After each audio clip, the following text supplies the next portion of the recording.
we were talking about sports and athletes being smarter than they've ever been. Are humans smarter than they've ever been? Like directly, for sure. No. Humans are stupider than they've ever been. Okay, and here, actually, I have a great point on this. You have a point on this one? All right, what is it? Yeah. We're never in solitude. Okay. Genius is only found in solitude. Also, where'd you read that? So Leonardo da Vinci told me that from his book. We are always distracting ourselves. So anytime there's time to sit and think deeply about life or yourself, you distract yourself and pull yourself out of it because it's uncomfortable. In the olden times, they thought deeply all the time because there was nothing to do. It was so boring. They didn't have smartphones. And so their brains were so much stronger and they could think so much deeper about different things, spirituality, the mind, all these different things. They just didn't have the technology for distraction to base it into production. Yeah. They had less knowledge and like scientific discovery, but they had more creativity and thinking ability, I would say. Yeah. Yeah. It's like innate intelligence because they had to learn everything, memorize it, like ingrain it into their everyday mode of operation. Like that's, I would agree with you there. Yeah, and think about like now, just, Mike, you were right there. Anytime we're in line or we're let me stop you right there. You said I was what? No, you misheard me. You go on TikTok or you go on Twitter or whatever, and you just melt your brain away. We have no just moments to be still. You know? Yeah. Good job. That's what I said. Yeah, no, I took what you said and I made it better, different, repackage it, and then it's better. You're just the middleman. Yeah, well, middleman makes society go, doesn't it? Okay, no. I was a middleman for a while. I was a lumber broker. Oh, a step up from a brick salesman. Yeah. You're like the Detroit Are you Lions. sure you don't want to buy this tree? What? Mikey sounds a bit scammy. Driving with a bunch of pieces of wood in his car. I targeted the elderly. Yeah, he sold our grandma about $40,000 worth of lumber that she didn't need. Nana, come on, we talked for an investment opportunity. Sorry, Nana. Sorry. All right. Let's. We gotta. This meme. Okay, this meme is floating around. Speaking of never being bored and never sitting idly, I was scrolling on Twitter or X, and this lovely meme popped up. Scott, will you please, when I figure out how to share my screen, just almost there. there. The buttons. I see it. There we go. Okay. Can you see it? Boom. Is now it a good we all size? got it. Okay, here we go. This is a great meme. This is a great meme. Good formats. Yes, you are all wrong. Now, my question to you guys, what is an opinion or take that you have where you are this guy standing there in front of everybody else saying, yes, you're all wrong? Essentially, what is your unpopular take or opinion? Ooh, I feel like Mikey started this one off really hot with saying we're not smarter than we used to be. So that was a good one. But nice, my unpopular opinion here would be if you're okay. So I have a real problem with people who just choose to take elevators, right? So if your location that you need to go to is more than 3 floors, then yes, you take an elevator. But 3 or fewer, you must walk the stairs. That's my opinion. I think it's incredibly lazy, and escalators have only increased that laziness. So 3 or fewer floors, you take the stairs, dude. I thought that we were talking about sports, dude. I got caught in a situation. I got caught in a situation this past weekend, and it was burning in my mind that people just wouldn't walk up the stairs or move out of the way so that I could walk up the stairs. It was You're Larry David. This is a Larry David thing. It's great. I am with you 100%. I'm 100%. One of the worst things ever is like, when you're in college football and you are on an away trip. And so the bus gets to the hotel and then you guys get all of your key cards and everyone checks into the hotel. And then you all just swarm to the elevators and all the linemen and lazy guys are standing at the elevators. No, wait there for like 30 minutes because, everybody in the entire team has to go, 6 or 8 people at a time. Instead of taking the stairs, 4 flights of stairs. I mean, this is where you can really separate yourself on a football team. So when you get to the hotel, is you take the stairs. Yeah, okay? I'm with you. Okay. Yep. So actually, well, Scott, that means then that I'm standing right next to you on this little meme. I'm with you. Okay. Dang. All right, I'm gonna say 4 floors then. Then it'll be okay. Okay, that's good. All right, so Scott is very anti-elevator. he wants all elevators to be eliminated from society. That's a good take. Okay. Mhm.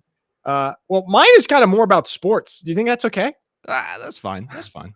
Less of like civil engineering infrastructure. Top 5 civil engineers all time. Go. Bridge, tunnel. No. Okay, mine is because this is a sports show, and I was thinking about sports, and our boy Danny Jones, poor Danny Jones, booted from the New York Giants. Everyone is just talking about how terrible of a quarterback he is, right? And he obviously got released by the Giants. He asked for that, and they released him. Benched for Tommy DeVito.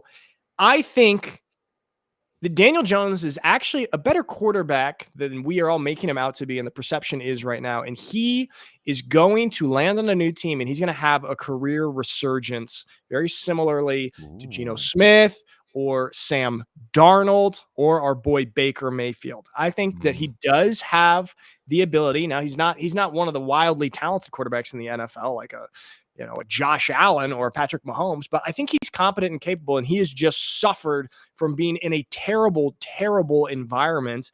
Like, his offensive line ranked 31st in the NFL in the past couple of seasons in terms of pass protection. He's one of the most hit and pressured quarterbacks in the NFL.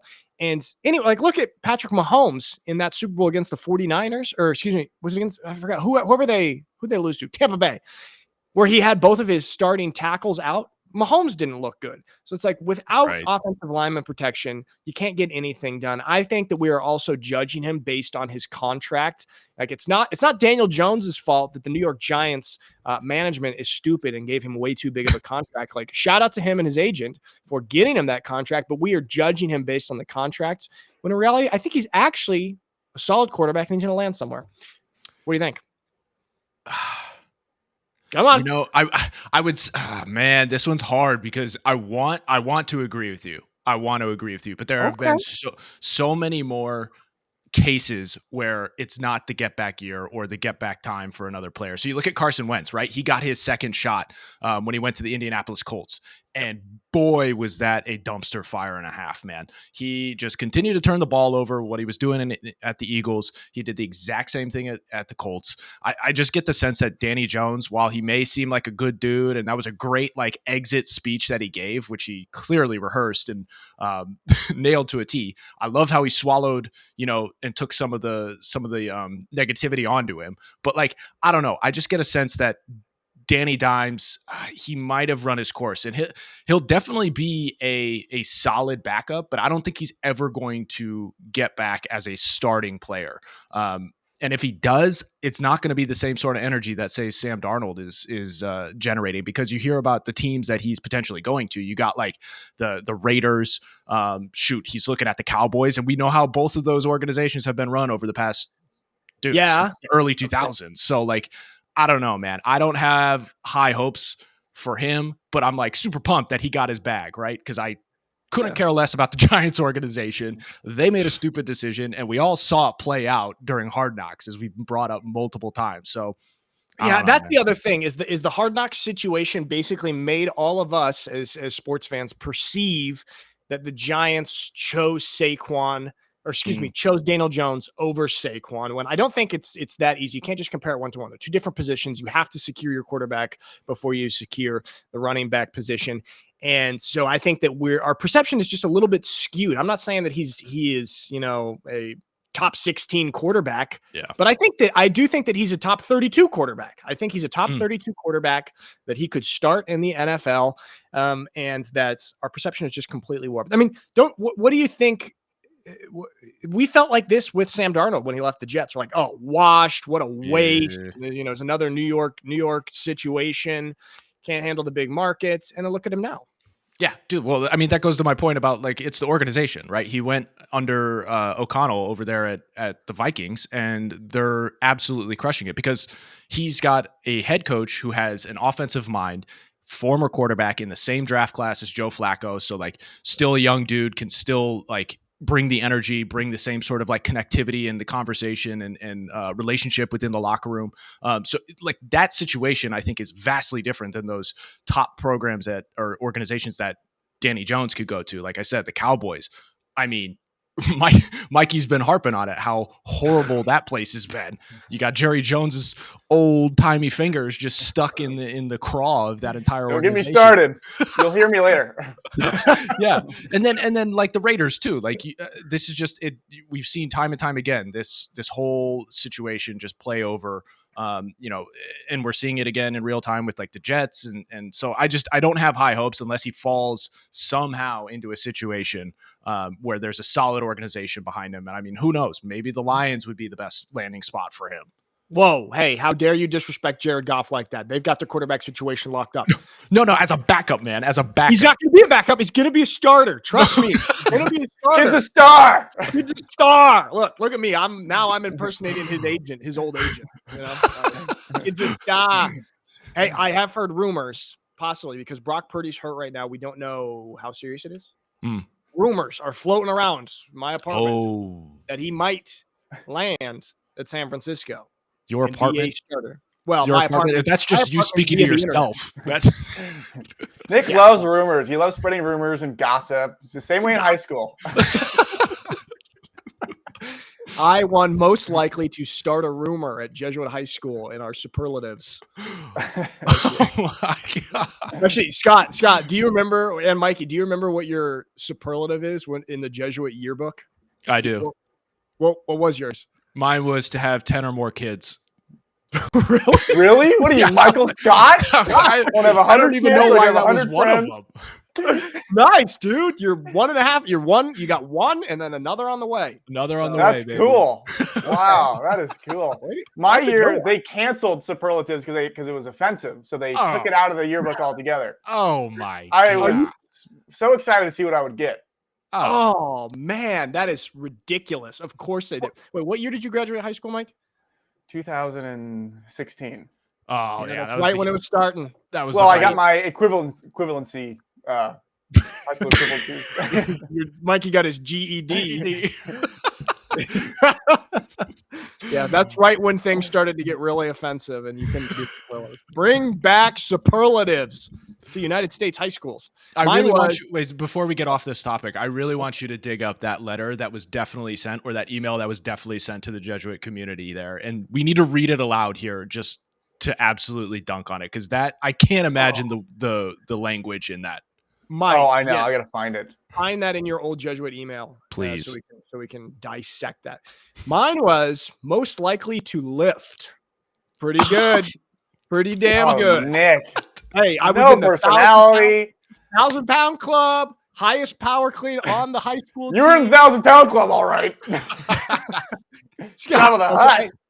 Scott, you got me really. It's because we worked out together, Scott. I was your weight room prodigy.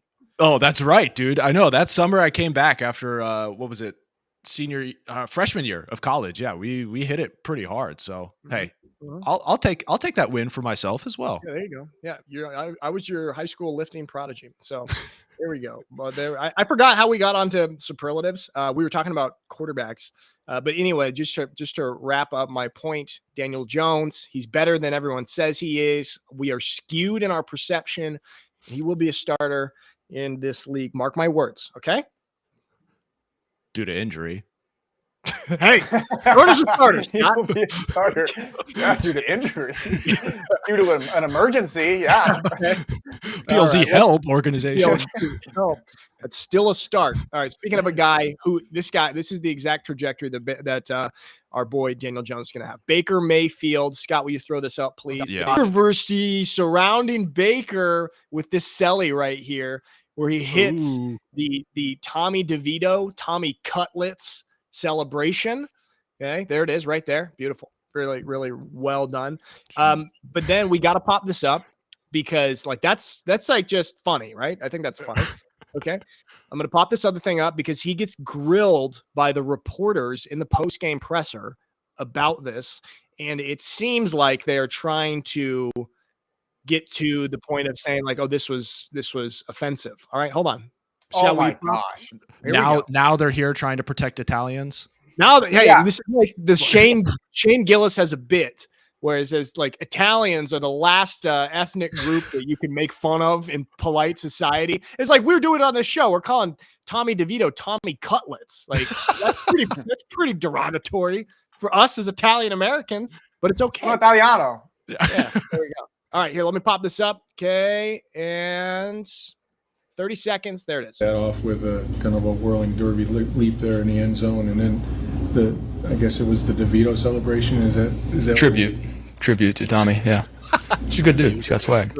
Great answer. Who came up with that? Oh, I have no idea. I just see him do it. No, but whose idea was it for you to do that? And when did you know you were going to do it? Most of the times I don't know what I'm going to do, so there's spontaneous stuff. That was just spontaneous. That was not planned. I mean, even your teammates got into it too. Yeah, New York fans love Tommy here and give him something they like. Are you Italian by any chance or no? I haven't done a 23andMe, but I don't know. Great answer. Dude, perfect way to answer this, ladies. Just, the tone was coming through thick. Is that not just ridiculous? I mean, you guys tell me. You're the ones who are like straight up Italian. Like, are you offended whatsoever by this? Mikey and I both, we are Italian citizens. We're dual citizens. Alfieris. Yeah. Alfieri. No, not at all. Absolutely not. It's a tribute. And it's a badge of honor. And like we said, Italians are the last ethnic group in the world that you can joke and poke fun. We're tough. We're tough skinned. Nothing offends. We got a good sense of humor. Exactly. Okay, here's a good little philosophy. Okay. The people that you make fun of in life are always your best friends and people you're closest with. The people you can't make fun of, you don't really respect and you don't really have a good relationship with. Yeah. Exactly. Yeah. It's like if you don't feel comfortable enough and secure enough in a relationship to poke fun at somebody and joke around and make fun of them, then you're just walking on eggshells. It's not a real relationship. That's why I'm so mean to you guys off camera. That's why. My gosh. You love us. So, for Scott, Mikey, I mean you for a different reason. Baker did a great job deflecting these questions, though. Perfect. Yeah, he was ready for this too. He knew it was coming. It was just the 23andMe comment was the best. Just like, what are we even talking about here? Just, are you Italian by chance? That's offensive. 2/15. That fraction doesn't make any sense. It's hard for me to talk. Mikey wasn't in advanced math, Scott. He didn't go to Yale. Sorry, not everyone took advanced fractions. Remedial. No, this is the confidence I love in Baker Mayfield. Yeah, he's kind of had it throughout his entire career. You look at college, he had a swagger about him. Some would say it was an overconfidence, right? It was too much. Johnny Manziel 2.0 is what they were calling him and everything like that. But over the past 2 years, and how he's performed and how I could call it settled down on the field, it's making more and more sense. He's clearly matured as a player, clearly matured as a man. Like handling things like this, especially now that it seems as though the tide is shifting. This is like the last ditch effort of reporters. Like I said, they're finally sticking up for Italians, the minority group that was apparently just non-existent for the past 10 years. Like, when that argument was made beforehand, you guys just threw it out the window, but now you're going to act like you're their protector. Please protect us. Yeah. She's protecting us, Mike. My feelings are. I love that. Baker's gritty as hell. So I love how he was at the podium there. Because in the past, you're right. He was known for being pretty immature. Like he did some of these celebrations in college. And for a while, it looked like he was headed down that Johnny Manziel path. Not so much with the alcohol and the drugs, but just kind of with the attitude. I don't know. But he has really matured. He's married now. I think he's a father now, and you can really tell in how he conducts himself off the field, but then also how he really has settled into a legit starting quarterback in this league. And he's top 10 quarterback this year, statistically, a top 5 in a few categories. And he's really, revitalized his career. He's the poster boy of revitalizing your career as a quarterback that we keep talking about. And Scott, will you throw this up, please? Because he's also just gritty as hell. Dude, that's exactly what I was going to say. It's like, scoot. Look at him. Boom. It's like one other quarterback, first of all, has the athleticism to get down there, just a handful probably, and then Yeah. he's going to throw their body. Granted, it is a little bit stupid at times or reckless, but he's just so gritty, and that's something that I really, really love about his play. Just be a football guy. The only other quarterback I would say that actually would probably do this in the league right now is Tua, because we've seen him throw his body in so many situations, like and try and I don't know, gain a couple yards. So like I could see Tua doing this, but this is so cool. I mean, talk about like even his touchdown run before when he scored and then did the DeVito thing, like the manja. It was one of those crazy things that like, it's so rare to see a quarterback just lower their shoulder, dive in the air, stretch out, do all that kind of stuff outside of Will Levis. And like I said, Tua. I mean, but the way that Baker's doing it, you could tell it's like, it's an innate competitive nature and it's not stupidity. It's just, he's trying to do everything he can for his team and like putting them in the best position to win. This is controversial statement. Maybe if I'm starting a franchise right now or building a franchise, Baker is one of the 5 quarterbacks that I think I would go for to be my quarterback. Yeah. Controversial. I know, but that grittiness right there. And also the trajectory that he has. Tom Brady, the greatest of all time, didn't say that he has the potential to be one of the greatest ever for no reason. He sees something in him, and it's the guy that consistently is improving on and off the field. So he's one of the 5 quarterbacks that I would grab to start a franchise. Is that too crazy? I mean, it's pretty wild, but the more I think about it and the more you're saying it, I don't think it's as crazy as it originally sounded. I would say for me, he would probably be on the outskirts. He'd probably be like the 6th or 7th, potentially, but it's only because of the fire in which he plays with. Granted, that can always come back and bite you in the ass like it did with us in the Browns, but it seems like he's got things figured out much more so now. And it could be a part of just like Todd Bowles and the organization that's around him and the coaches that are around him. Again, shout out to my boy, Josh Grizzard. Big props to getting him seemingly headed in the right direction. So like, I don't know, it could be an organizational thing. He would be 6 or 7 for me, but flirting with 5. The culture factor. I agree with that. The culture factor and just the passion. It's like, it's kind of like the opposite of what, what's his name? Nerdy guy from the Vikings. Kirk Cousins. Kirk Cousins. It's like the opposite of that. Like, he's not going to go out there and throw his body on the line for his teammates. He is too analytical in every decision he makes. No. Yeah. Kirk Cousins, he's thinking about his contract while he's playing. He's thinking, okay, this is going to minimize my career by another week. If I take this hit, I'm not going to do it. Like, very. I think that's that culture factor that Baker brings. Elevates the team in such a way that you can't put on paper and rally around him. This is the guy you fight. This is the guy you follow into battle. You run through a brick wall for. I'm sorry, Kirk Cousins. He's very endearing. He's a sweetheart. He's adorable. I don't think I would try and run through a brick wall for Kirk. I would. No, I'll have him do my taxes. I do. I'll have him help me out with my taxes. I do have to say some of Kirko's one-liners are incredible. The "If I die, I die" line was probably one of the best bars I've heard in quite some time during the COVID. Wait, when did he say that? During the COVID era. Like, he was just like, that's cool. Like, yeah, if I die, I die. Like, it's just, it's whatever. So like, I would venture a guess he's tougher than he appears. You know what? That's true. And you know what? This is kind of like the Daniel Jones situation. Our perception is a little bit skewed of him because of how he presents himself and how he speaks so softly and kind of how smiley and nice he is. So, and how the media on small podcasts portray him, and how the No Warm Up podcast portray. Yeah, there we go. All right. Speaking of another another Heisman winner, young quarterback, Scott, will you pop this up, please? Yep. Caleb. Now the Bears lost this week, but Caleb actually played quite well. 32 for 47, 340 passing yards, no interceptions.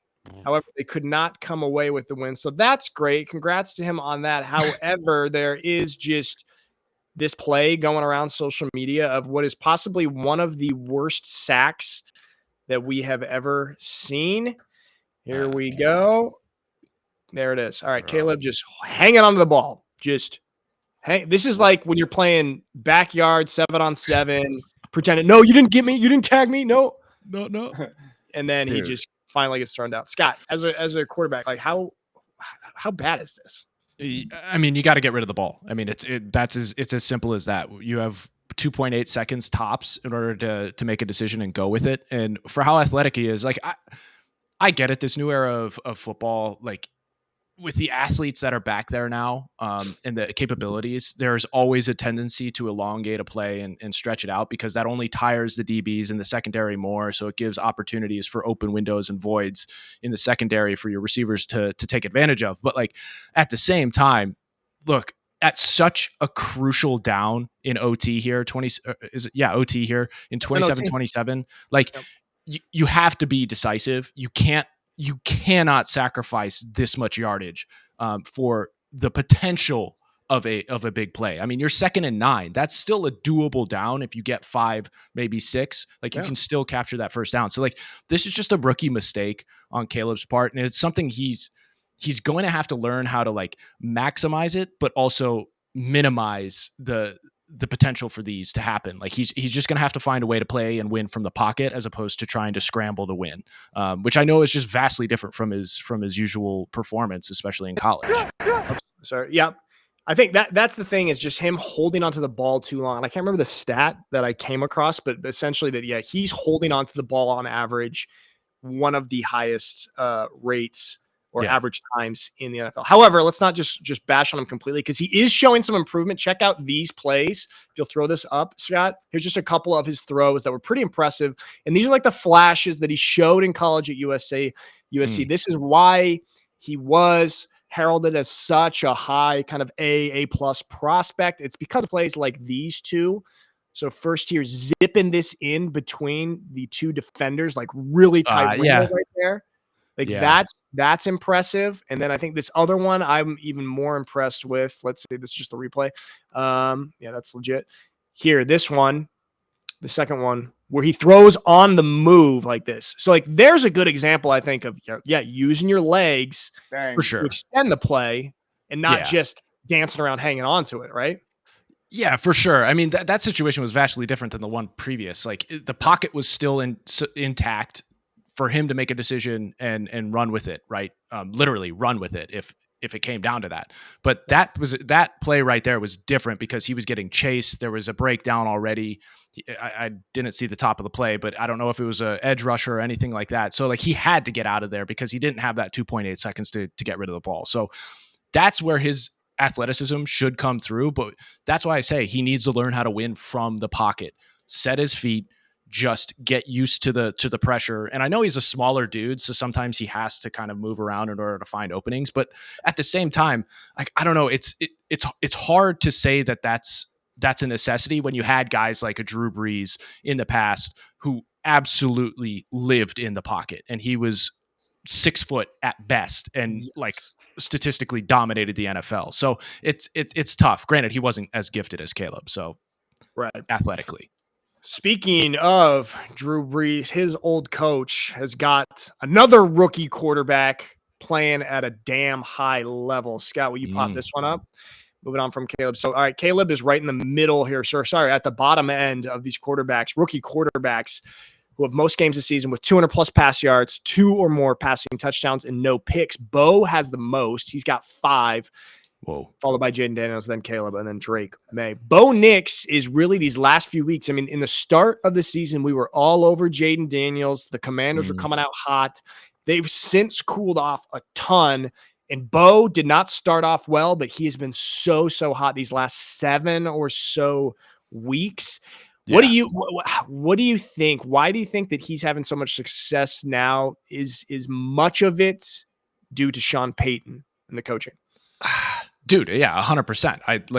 I know we talked about this. What was it, last week or week 1 of launch of this show? Yeah. But like, it was like, oh, who would you take if we had a redraft of the rookie quarterbacks? And I wiffle waffled and went back with Jaden Daniels over Bo Nix, and shame on me once again. It's just he continues to ball out, and I keep harping on the organization being a massive factor, the culture being a massive factor of the success of a player, regardless of the position, but specifically the quarterback, and a young quarterback at that. So like, Sean Payton and what he's doing, he pinpointed Bo Nix through the draft as his dude. And clearly they're getting on the same page. They had a little spat early on in the season, but I think that was just the fiery nature of competitive guys going at it and trying to succeed together. So like, I think the lack of media and support that say Bo is getting here is kind of wild. And I think it's actually pretty whack because his statistics are just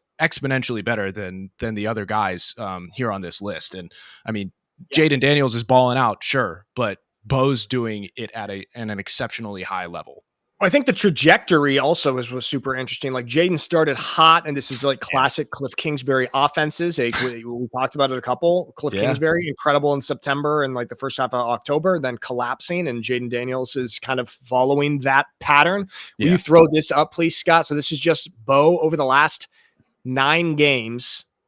Look at this. 19 touchdowns, 2 picks. I think he threw 4 picks in the first 2 games, maybe something like that. But since then, he's been fantastic. Right now, if the season were to end today, the Broncos are in the playoffs. This dude is like super established himself as franchise quarterback. The Broncos have got to be so thrilled because since Peyton Manning left, man, they have just been quarterback carousel, quarterback garbage, so bad. Who has a higher ceiling between these rookie quarterbacks? Like, I think it's safe to say, it's very safe to say right now, Bo is performing at the highest level. Yeah. But who do you think over the long run has the highest ceiling of these quarterbacks? Well, I guess we'd have to qualify and define what ceiling means. I think in terms of if he sticks with Sean Payton and things go the way they're seemingly going over the past, call it 8 games, I think Bo and that relationship has the highest ceiling and potential for success. The Washington Commanders have been kind of a whirlwind for 10, 15 years. They haven't seemingly figured it out. Granted, that's not as though they can't figure it out because you look at the Lions and they came from literally underneath the ground to all of a sudden Super Bowl contenders. But like, I don't know. I get a sense that having Sean Payton at the helm, having somebody who's been there before, succeeded with a smaller statured quarterback and done it to an exceptionally high degree, and having an offensive production that's like second to none. I think the sky's the limit for them. And you talk about the Broncos haven't been worth a lick since I think they won the Super Bowl back in 2016, 2015. And they haven't even made it to the playoffs. So like seeing some semblance of success here offensively and defensively, I think they're one of their DNs is second in sacks this year, and they're playing at an all-time high on the defensive side. So like, dude, the Broncos are like a sleeper team here that I think can come through and really wreak havoc come playoffs time. And you look at, I think I go back to like the media not covering Bo Nix enough. Right. Dude is wildly athletic. I mean, I don't know if you guys have seen it, but like his Auburn play that just like broke the internet keeps cycling. And it's just like, he's getting zero love across the board. Like everybody's always talking about Jaden and his wheels and him being Lamar 2.0 or the potential to be Lamar 2.0. And it's just like, yo, what's going on here? Why is there such a bias against the Broncos and Sean Payton and Bo Nix? Dude, 100%. I've just found the Auburn play. Here you go. We got 420p for you. Dude, and this is SEC ball. Like he's going up against LSU. This isn't like some D1 AA team that we played on. It's like, dude, he's going up against some of the best competition. Yeah. Like, and to be fair, like he didn't have the best career at Auburn, right? But when he went to an organization that seemingly had their heads screwed on straight in Oregon and Dan Lanning. Don't you dare say something good about Oregon, Scott. God. All right. Over. Enough. Enough. Kill the cast. Kill the pod. Enough. No, you're right. Jordan. I just have emotional responses to just vomit. But you are right. He also did with the transfer and everything. He ended up starting like 52 games in college. Like he is experienced. And it took him a couple games in the NFL to find his footing a little bit, but it seems like right now he is doing just that. Yeah. Moving on to a team that is not having so much success at quarterback.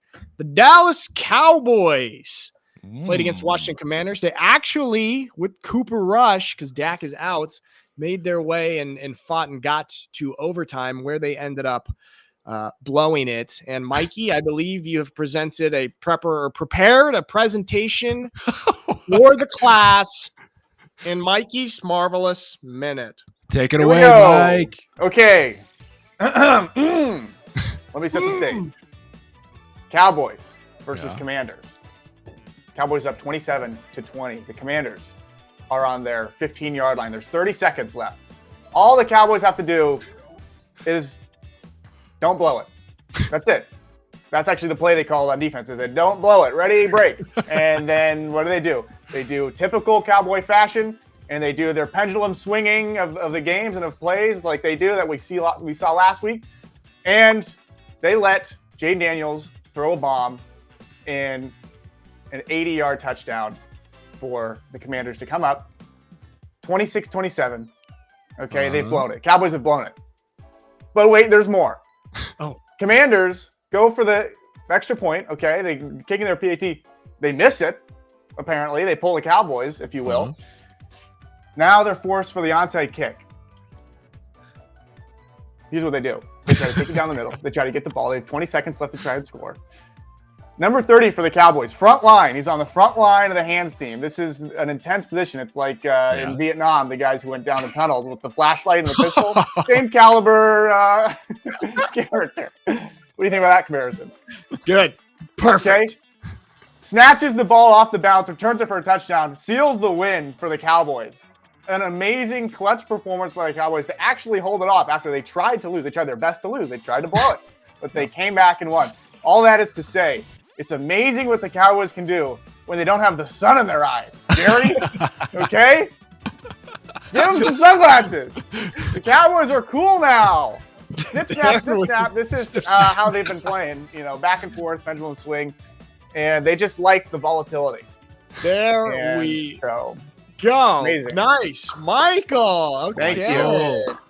Yeah, it is actually it's funny because now that the Cowboys actually would benefit mostly by losing and tanking and getting a really high draft pick, they end up winning. So they somehow always are able to harm the organization. What do you think about tank? Are you guys pro tanking? Do you think it's morally acceptable? Morally acceptable. They're just stealing from the fans all of their hopes and dreams, just taking their money. Kind of. Dude, I don't know. I feel like I've been taken advantage of for so many years as a Browns fan because we just either by choice or just because we suck, we're tanking all the time. So like I'm numb to it. And we always get the high draft pick. It means nothing.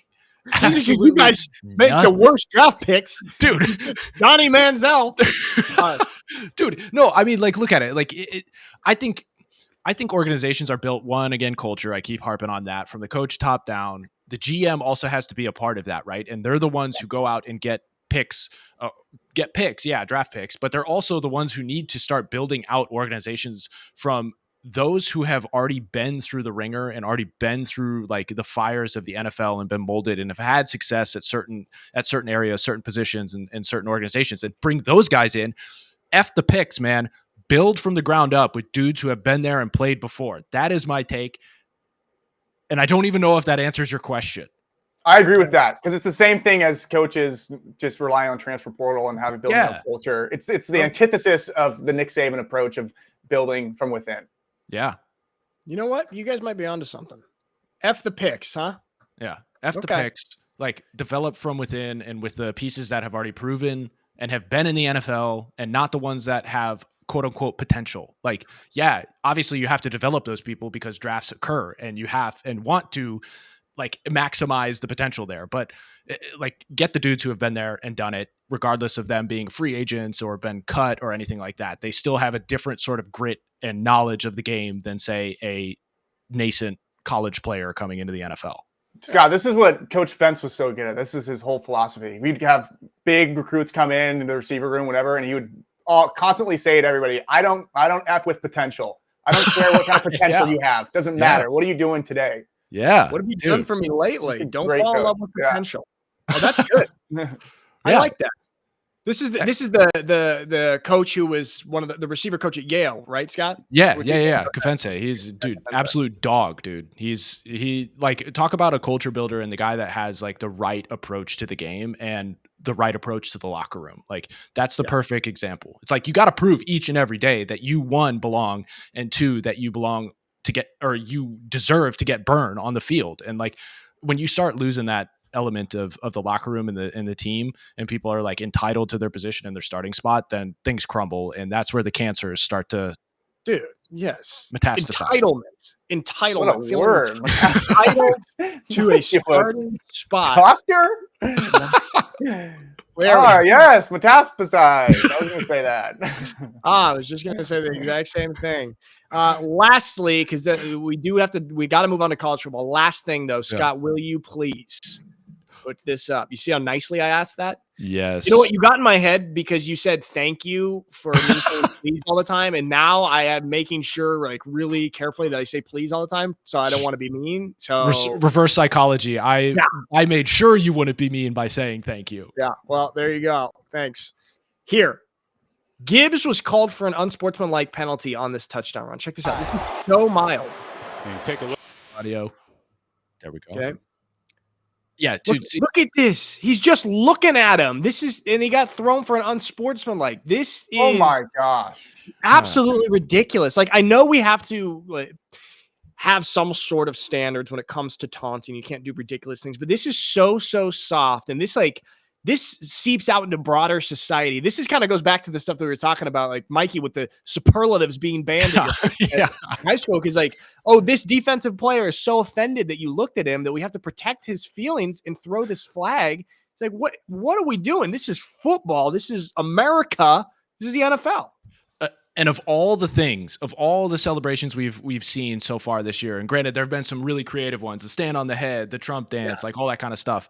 We also had a multitude of weeks where it was just like gun firing and gunplay and like all this kind of stuff. And it's just like, that is what you get mad at? Like, dude, the whole entire culture of this is getting so soft and so sad. Cause like that is the most innocuous celebration. If that's even a celebration, like you can call it taunting.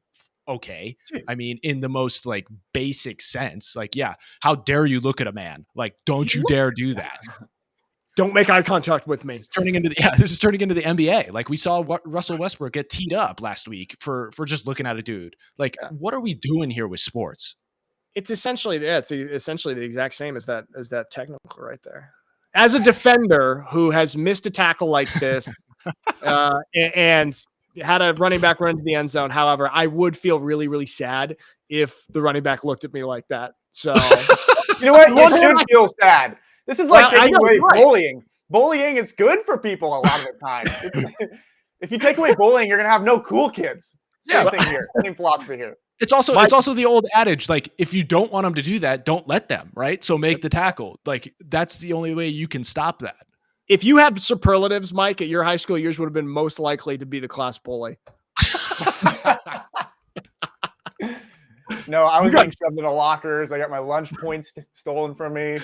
Lunch points. We had a couple kids get expelled for stealing those lunch cards. Oh, dude, those lunch. Yeah, you had like a black market for the ones that were unpunched. Yeah, the Jesuit high school unpunched lunch cards. So yeah, this is disgusting and ridiculous and silly, and we cannot have it. Let's stop getting offended at little tiny looks. This was a freaking crazy weekend of college football. Like, oh yeah, yeah, everything just blew up. Let's take a look here, Scott. I'm going to throw this up. We got the new rankings. Man, I mean, we had a lot of top 25 teams losing. I think the egregious offender, pathetic, incriminating loss was Alabama's loss. They have since fallen out. Scott, Notre Dame still sitting top 5 right there. What are your thoughts on this? Everything shook up and what stood out to you this weekend? Well, first, could you share the slides so we're not looking at Gibbs do the stare down again, the soft penalty? Sorry. Hey, I'm just kidding. I don't think I heard a please in there. Please. There we go. Okay. It was inherent. Really sensitive. Yeah. No. Okay. So like, obviously we're all waiting on pins and needles for tomorrow and the CFP rankings to come out. Like I said last week, the AP is just like a traditional thing we're doing now, but it doesn't really mean much.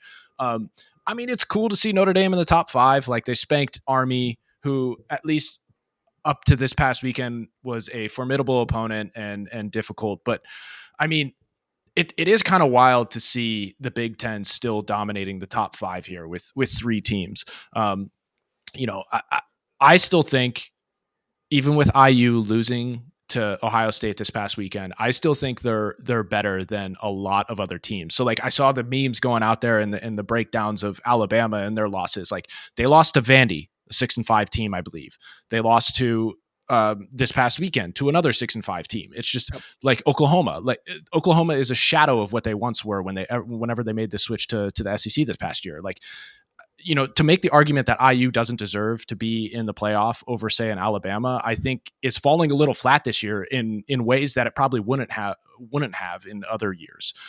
So it's kind of nuts, like to see this parity occurring, and like for all of the downfalls and what looked, at least on the scoreboard, to be a bad loss by IU. Honestly, if they didn't have the flub of the was it a punt return or a kickoff return for a touchdown, as well as a botched snap on a punt? Like that's 14 points that could be removed, plus the last second touchdown that Ryan Day shoved through. So it's like, dude, all in all, if you remove those two plays, like it was a much closer game than people realize. Yeah, it really was. Like the score was not fully indicative of it. And we talked about last week about it. There's such things as kind of respectable losses, sort of a moral victory. Mikey was cringing the whole time. He was mad that he was saying this. I don't care for that. Because we talked about, like, does IU deserve to remain in the top 12 and remain in the playoff conversation if they lose to Ohio State? And after what we saw this weekend, absolutely they do. But look at this. This is what we have pulled up right now. The fact that Alabama is still in the conversation, and right now in that poll that we just pulled up, they're sitting at 13. They have 3 losses with a blowout to 6-5 Oklahoma and a loss to 6-5 Vandy, and they're still in the conversation. Yeah, dude. To me, this is hardcore SEC bias, and I think it is just all of us having this warped perception of the brand of Alabama, because we cannot comprehend that the Alabama football team wouldn't be in the college football playoff, especially when it's expanded to 12 teams now. What do you think? How do you feel about Alabama still remaining in the conversation even with 3 losses? Look, I mean, I kind of let it out of the bag right there, but I think the loss to Oklahoma last night, for how decisive it was, or 2 nights ago, for how decisive it was, I think that was the nail in the coffin for them. It's like, okay, there are a couple other 3-loss teams, Ole Miss in there, Tennessee as well, like being on the fringe, but that loss to Oklahoma, who is definitely middling in the SEC and struggling, was terrible. I mean, that was on par. Well, actually, no, I'm not going to do that to Alabama. I was going to say it was on par with Northern Illinois loss for Notre Dame. But no. It's like you can't do that, especially at this point in the year. If it happened early in the year, maybe, because Oklahoma was touted as being a competitor for the CFP this year, but ultimately didn't come through. So I don't know, man. Alabama's just a different squad without Saban behind the helm. And I mean, DeBoer is an absolutely incredible coach, but they're different. It's different. It's totally different. I mean, it's a new era too, with all the NIL stuff. It's kind of like, I mean, we talked about the with the NIL, the potential of you losing depth on your roster because of players' ability to transfer, and kind of we're seeing the parity. We are seeing the parity because it's the Wild West. It is so crazy what goes on week in and week out with college football. Colorado lost too. I mean, they were in the conversation of entering in, winning the Big 12 and getting in that spot. Who do you think's going to come out of the Big 12? There's 3 teams right now sitting, I think, at 9-2, and I don't know. Who do you think? That's the Wild West, man. Absolute crapshoot.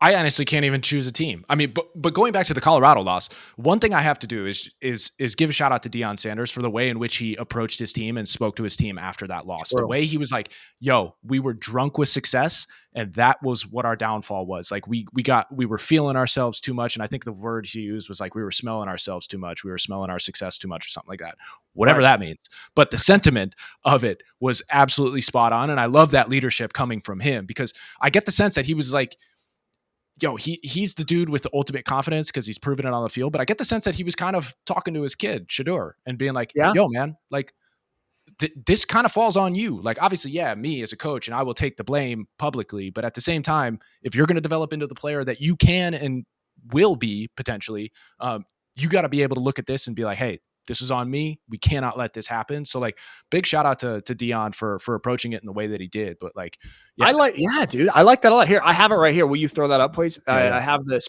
Nobody in here can say you gave the maximum effort.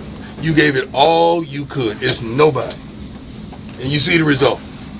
See, the problem is you got intoxicated with success. And success is intoxicating. You start believing what they're saying. You start listening more to what they're saying. You bought into all that foolishness that you were this. And you went out there and we got humbled.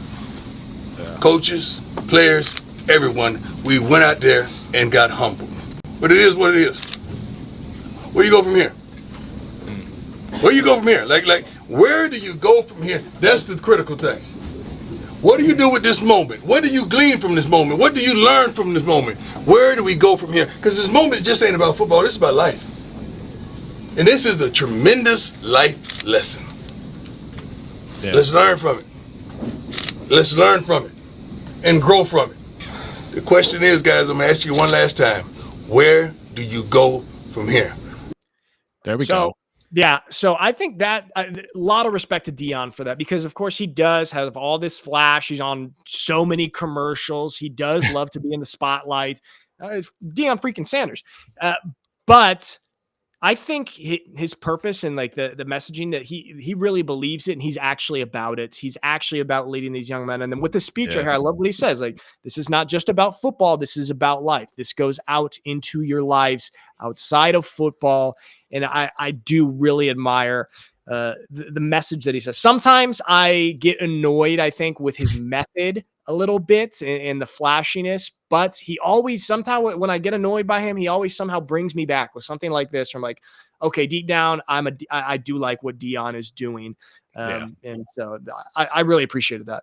Yeah, that's a good way of putting it. I think in like the vehicle can sometimes be too flashy and too egregious, but it's the engine, the gas within the engine that's like what's driving it. The nut of the message that he brings is like usually and generally like very genuine, very beneficial to young men to hear. But he realizes like the way in which he can connect with these young guys who are just enamored with the culture of today and how you connect with people and the me brand and all that kind of stuff. The only way you can get to those guys is by at least being attractive to them so that they can end up hearing that message that they really need to hear. So it's like, there is something to Deion Sanders' approach, as we clearly saw. He brought the program back from the depths from last year. And this thing seems to be working. So I don't know. It's like some weeks I'm in on Deion in Colorado and other weeks I'm not, because, you know, I too have problems with that and I bristle a little bit. But yeah, that's a great way of putting it. I mean, he knows kind of the behavior that will attract young guys and just give him the authority to connect with these young guys and speak with them, and that they will look up to him and be like, well, I believe what he is saying. I'm going to listen to what he's saying. Yeah. So that is good. So yeah, this Wild West, we'll have to wait till Tuesday night to see the official rankings, but it is getting crazy with college. We do have to give a shout out, Mike, to the Oregon State Beavers. There we go. The Pac-2. Back from the dead, baby. Scott, will you throw us up, please? Oregon Yes, State sir. Final standings in the Pac-2. Oregon State 1, Washington State 2. Beavers 1. That was crazy. I obviously didn't get to go because I'm in Germany, but I watched the highlights, and it was a wild back and forth game. Andy had a cool big TFL. Did you see it, Mike? Yeah, he had two. He had two TFL. Yeah. Wow. And let's go, Andy. Yeah, Andy. And he was in on a touchdown. He was the tush push guy on one of the touchdowns. So tush push. He's a really good pusher. That's cool. The guy so Everett Hayes made the field goal, the walk-off field goal to win senior night, his last game in Reeser. Poetic ending to the career. Very cool. Sick. Was he there when you played, Mike? Yeah. It's good. He's a good kicker. Good. You ever talk to him? Good guy? Good guy. You were shoving him in lockers, Mike, you bully. He was like the cockiest kicker ever. So arrogant. Why are you so cocky? Well, that's why, because he just took back everything he said. Was it poetic? It's good. Well, sometimes kickers can be. This is Can be Mikey. shocking. Mikey was like, "Yeah, it was good. Good riddance." Big on the field. There we go. Shout out to the Beefs. Good stuff. Winning the Pac-12. All right, Mike. You've got. I know you've been musing on some interesting. Musing and ruminating. And we give, and Nick and I have to give rapid answers to these musings. Okay. Yeah, I'm gonna be quick. quick. A couple minutes. This is something we touched on a little bit. I think last week about fan identity. So here, in terms of football, why does football evoke such a strong sense of identity among fans? This is versus great. Other sports. Yeah. I think that football evokes such a strong identity among fans because you need so many different types of people to play football. You need all sorts of different personality types. You need all sorts of different body types. You've got linemen who are large human beings and protective. You've got running backs who are smaller and whiny and really bratty and want the ball all the time. You need that personality. And then you have different personalities and body types on defense. So I think that fans are able to connect. You can always connect with somebody on the football field and find a little bit of an identity there. And just the fact that all the jobs are so different and everyone has to work together. In basketball, hey, everybody's dribbling the ball and shooting the ball into the basket. In soccer, everybody's kicking the ball and passing it around. In football, what I do as a linebacker is so different than what you do as a quarterback, Scott, or Mikey, what you do as a running back, or what a receiver does. Totally different tasks, totally different specialities. And so I think it just has such a broad appeal for so many different people. That's what I think. Yeah. Yeah. I mean, shoot, that was a great answer. I would deepen it saying like football it's a game. It's a microcosm of what culture and society is on all fronts. Right. So Nick's speaking to it directly there I think fans can connect with football because they see that everybody has their own part to play in a successful or non-successful team. Right. So there's a way, like when you see your people out there, you know that in your community, in the stadium, that there are people who are uber wealthy, right, sitting in the boxes. And then there are people in the nosebleeds that are, just spending what they got in order to go and experience this great weekend. But they know that the product on the field, the people on the field, the players on the field, they're all striving because they all come from different walks of life. And they may be coming from the same shoes that you as a fan that are sitting in the nosebleeds came from. And like, they're getting to push and try and strive for success on the field. And you're able to like connect with them in a way that's you don't generally get in everyday life. Right. So like you get to see or live vicariously just for a couple hours a weekend, with your team and with those players out there who are just, again, a microcosm of your community, of your city, of your town and culture. And I think that's just why people are able to connect with it so well. Because I think I said earlier, like last week or something, it's sports and football specifically is the healthiest form of tribalism, right? So like you're able to get those feelings, get those like, these are my guys. These like, they represent me, like who I feel like I am inside. And they're putting it out there on the field. So it's that healthy tribalism coming out. And I think that's why fandom is so deep within football. Yeah, I love that. And that's also like kind of goes back to when we were talking about last week, some of these teams from some of these gritty blue collar cities that really reflect the culture of their city, Buffalo, Kansas City, Baltimore, Detroit, even. So I love that. That's great. Hey, Scott, that was beautiful. Oh, Scott. thank you. Thank you. Wow. Really also the physicality. Okay. Talk about the physicality. Yeah. When things get physical, it gets personal. People really identify with the physicality, I think. That's why I think football and hockey have similar type of true fan. Yeah, because absolutely. That physicality. There's something just innately in human beings that we just that's attractive, that physicality. And it's the modern gladiator. Yeah. Here's the modern gladiator. There we go. What do you think? We're right at 1 hour. I think that's good, huh? Yeah, I think so. I think the people have heard enough of us. People have heard enough of us. Mike, you have another question? You can save it for Wednesday, maybe. Nice. A little rollover. Good. Give a shout out. Let them know what's coming. Rollover. Oh yeah, we do have our first guest. Will be on Wednesday. Should I say who? Oh yeah, I mean you could trickle it out there. It's somebody big within the German ranks. He's if you are a fan of American football from Germany, you will know this guy. Played in the NFL. He has some German heritage. Played for a few different teams: Patriots, the Raiders, and most recently the New York Giants. What I'm really curious to talk to him about is the SEC too, and his team. He played in the SEC as well.